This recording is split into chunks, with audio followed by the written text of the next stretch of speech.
గిరిజన సంక్షేమం కోసం చంద్రబాబు నాయుడు నేతృత్వంలోని కూటమి ప్రభుత్వం చిత్తశుద్ధితో పనిచేస్తుందని ఎమ్మెల్యే వేమిరెడ్డి ప్రశాంత్ రెడ్డి అన్నారు. కొడవలూరు మండలం రాజుపాలెం గ్రామంలో అసోసియేషన్ ఫర్ రూరల్ డెవలప్మెంట్ సంస్థ ఆధ్వర్యంలో నిర్వహించిన మహిళా మత్స్యకార సహకార సంఘాల సర్టిఫికేట్ల ప్రదానం కార్యక్రమంలో ఆమె ముఖ్య అతిథిగా పాల్గొన్నారు. ఈ సందర్భంగా ఎమ్మెల్యే మాట్లాడుతూ మహిళలకు నాయకత్వ బాధ్యతలు అప్పగించి వారి ఆధ్వర్యంలో ట్రైబల్ విమెన్ ఫిషరీస్ కోఆపరేటివ్ సొసైటీలు ఏర్పాటు చేసిన ఏఆర్డీ సంస్థ నిర్వాహకులు బషీర్ని అభినందించారు. గిరిజనులు ఎక్కువగా ఉన్న ప్రాంతాలలో స్థానిక సచివాలయ సిబ్బంది మరియు ప్రజాప్రతినిధులతో కలిసి ప్రభుత్వ సంక్షేమ పథకాలపై అవగాహన కల్పించే కార్యక్రమాలు చేపట్టాలన్నారు.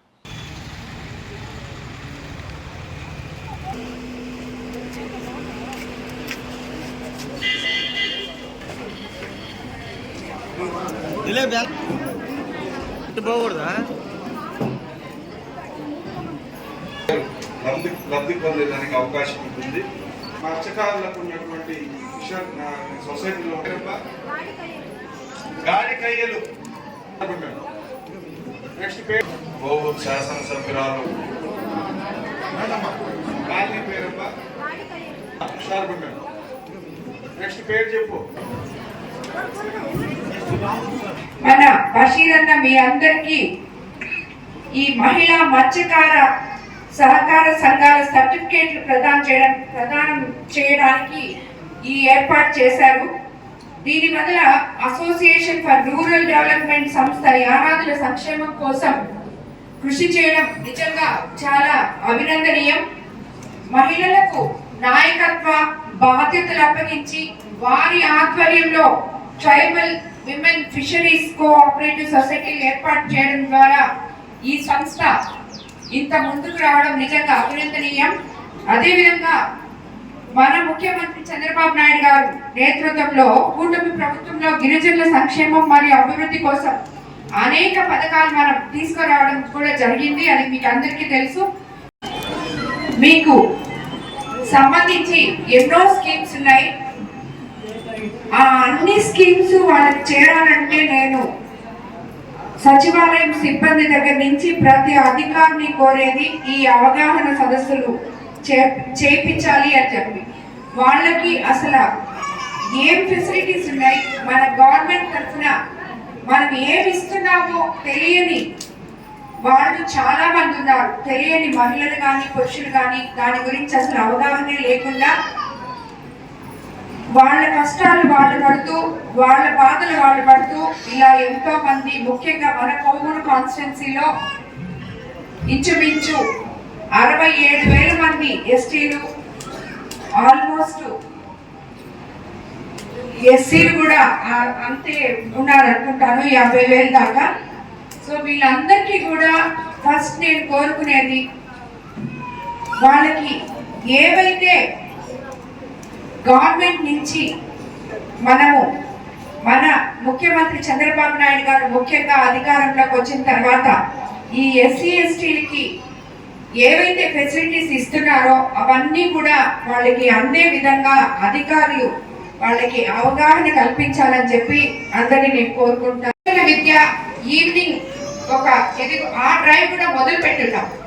యాక్చువల్గా మీరేం చేయాలంటే సాయంత్రం 5 గంటలకి ఎవరైనా చదువు లేకుండా వేలుముద్ర వేస్తున్న వాళ్ళు కానీ ఇలాంటి వాళ్ళు 5 నుంచి 8 లోపల ఒక దగ్గర కూర్చొని అందులో చదువుకున్న పిల్లలు ఎవరైనా ఉంటే వాలంటరీ వాళ్ళని కూడా ఇచ్చున్నాం. ఆల్రెడీ వాలంటీర్స్ కూడా ఇచ్చున్నాం. ఆ వాలంటీర్స్ దగ్గర పోయి కొంచెం చదువు నేర్చుకోవాలని చెప్పి మీకు అందరికీ కోరుకుంటున్నాను. ఎందుకంటే మిమ్మల్ని మీరు రక్షించుకోవడం అనేది ముఖ్యంగా ఆడపిల్లలు, మహిళలు మనం ఎక్కడున్నాం, ఈ రోజుల్లో ఎక్కడో ఉన్నాం. కాబట్టి మనల్ని మనం రక్షించుకోలేకపోవడం అనేది ఉండకూడదు. ఫస్ట్ మిమ్మల్ని మీరు రక్షించుకోగలగాలి. మీ హక్కుల కోసం మీరు పోరాడగలగాలి. ఒక చిన్న పాప ఇందుగురుపేటలో నిన్న వాళ్ళ తల్లిదండ్రులు లేరు, ఆ అమ్మాయిని వదిలేసి వెళ్ళిపోయారు. వాళ్ళ మేనత్త దగ్గర ఉంది. ఆమెతో కూడా ఏదో గొడవ పెట్టుకొని ఆమె ఎదురింట్లో ఉంది. వాళ్ళ ఫోన్ పోయిందట.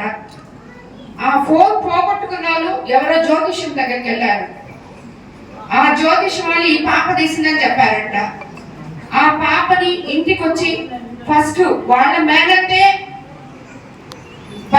కొంచెం ఇచ్చేసింది. దాని తర్వాత ఆ ఫోన్ పోయిన వాళ్ళు నిర్దాక్షిణ్యంగా చేతులు కాళ్ళు కట్టేసి కాల్చి ఆ పాపకి మొత్తం వాతలు పెట్టి ముఖం మీద కాల్చిన పేపర్ వేసి ఇంత ఆ పిల్ల వయస్సు 10 సంవత్సరాలు ఎంతో భయంకరంగా ఉంది.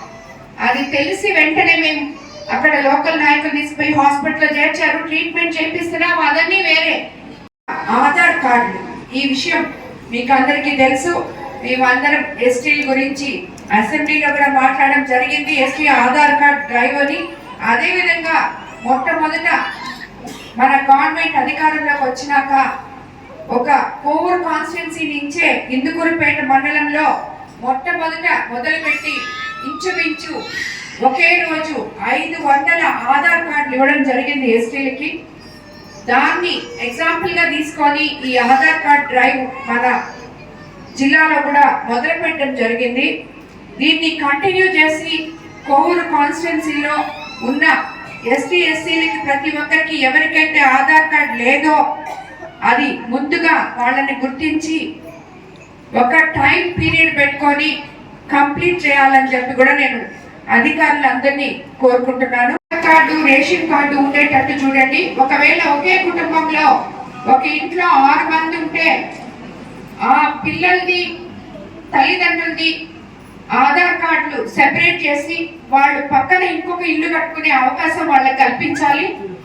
అప్పుడు మన ముఖ్యమంత్రి గారు ఏదైతే ఈ సంకల్పం చేస్తున్నారో ప్రతి ఒక్కరికి ఇల్లు ఉండాలి అని చెప్పి ప్రతి ఎస్సీ ఎస్టీ కాలనీలో వాళ్ళకి ఇల్లు ఉంటాయి. అదే విధంగా ఇన్ఫ్రాస్ట్రక్చర్ రాబోయే రోజుల్లో మనం రోడ్లు, డ్రైన్లు, ఇళ్ల స్థలాలు అన్ని కూడా తీసుకుంటాము. నాయకులు కానీ, కార్యకర్తలు కానీ, సచివాలయం సిబ్బంది కానీ కొంచెం మనసు పెట్టి మీ హ్యాండ్ ఎంత ఉంటుంది అన్ని ఉంటే, ఒకటి 700 ఇల్లు ఉంటే, ఒకటి 500 ఇల్లు ఉంటే, ఒకటి 150 ఇల్లు ఉన్నాయి.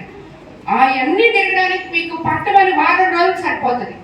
కాబట్టి ప్రతి ఒక్కరు కూడా శ్రద్ధ పెట్టి ప్రజలకు ఏం కావాలో చూడాలని చెప్పి నేను నాయకుల్ని, కార్యకర్తల్ని, అధికారుల్ని అందరినీ కూడా ఈ ఉద్దేశంగా కోరుకుంటున్నాను. అవి పగిలిపోయి ఉన్నా, ఆ ఇల్లు పాడైపోయి ఉన్నా, లేదు ఆ ఇంట్లో ఒకే ఇంట్లో 2-3 కుటుంబాలున్నా, ఆ పక్కన స్థలం ఉన్నా వాళ్ళకి సపరేట్ ఇల్లు అన్ని ఫ్రీగా కట్టిస్తారని చెప్పి చెప్పడం జరిగింది. కాబట్టి నాయకులందరూ ఈ ఎస్సీ ఎస్టీ కాలనీలో వెళ్ళి సచివాలయ సిబ్బంది ద్వారా వీళ్ళని అక్కడికి తీసుకెళ్ళి వాళ్ళ ఇల్లును పరిస్థితి చూసి వాళ్ళకి ఫ్రీగా ఎన్రోల్ చేపించి వాళ్ళకి ఫ్రీగా వస్తున్నాయి కాబట్టి ఇల్లు వాళ్ళని దాంట్లో అర్హులుగా చేయాలని చెప్పి మిమ్మల్ని కోరుకుంటున్నాను. ఇందుకు ముందుగా